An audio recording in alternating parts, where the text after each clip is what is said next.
Hello guys, hello. This is for Gemini. Gemini, welcome dito sa aking channel, Kapalaran 888. Welcome.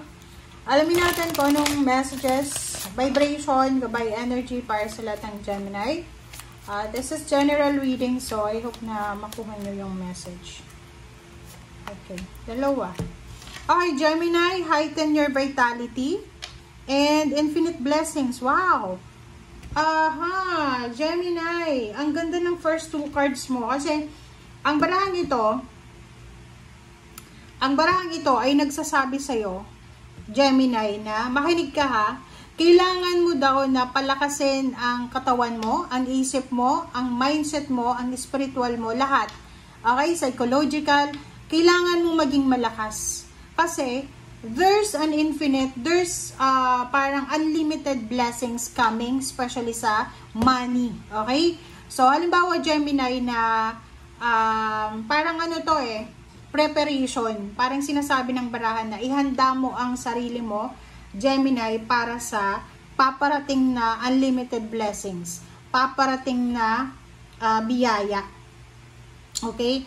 Kasi number 8 siya eh. Aapaw talaga to eh. So, kaya pinaghahanda ka physically, mentally, spiritually. Kasi baka, di ba, baka hindi mo masyadong makuha lahat ng blessings because baka mahina yung katawan mo, mahina yung kalooban mo, di ba? So, sinasabi ng barahan na kailangan mo daw sa linggong ito na magpalakas ka. Like, for example, maging healthy tayo, healthy living, healthy lifestyle, parang ganon. Kasi there's an infinite blessings or infinite success na posibleng darating sa inyo. Etong infinite blessings na to, yung umaapaw talaga eh. Yung parang, lahat na ata ng pwede mong magamit para saluhin yung blessings ay magagamit mo na. Alright? So, yun. Okay. Gemini.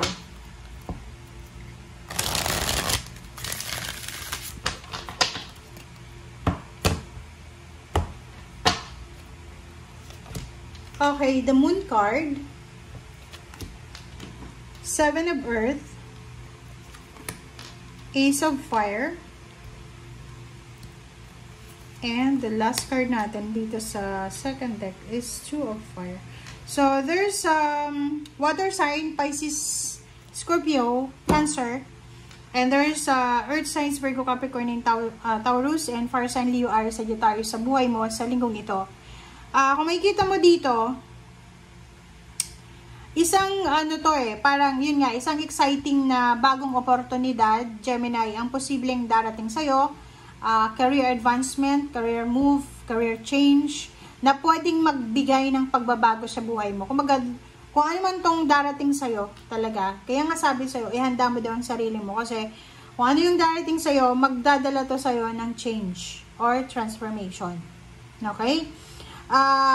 Yun, pwedeng yung mga new opportunities mo dito is, for example, new partnership, collaboration, new contracts, or renewal of contracts, or higher position, promotion, salary increase, okay? So, sinasabi ng bara sa'yo dito na, just continue to move forward, okay? And, yun na nga, huwag kang mag-alala, nandito si Archangel Haniel. Sinasabi ng bara sa'yo dito na alisin natin yung mga galit, takot natin na siyang nagiging rason para mag-hold back tayo. Wala kang dapat katakutan kasi kung ginawa mo, Gemini, yung best mo, talagang makukuha mo yung fruition. Okay? And may mga bagay ka na kailangan bigyan ng focus sa ngayon, yung parang 101% na focus. Kailangan mong ibigay siya sa linggong ito because kailangan mo siya na gawin. Kumbaga, ito yung priority mo siya ngayon. So, kailangan mo munang i-pause yung iba para makapag-focus ka sa mas importante. Okay? And, iwasan natin yung worries ha. Huwag tayong masyadong nagpapanik, nag-aalala, or kano pa man.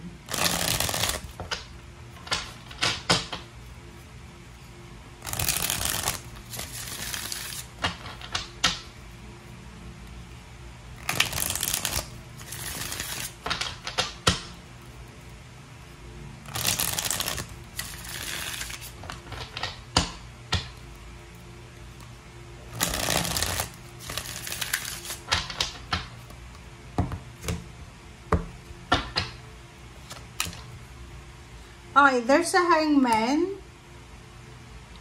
the Lovers, okay, Four of Swords, there's a Page of Pentacles, and then there's a Moon. Okay, so dalawa yung the Moon mo dito eh.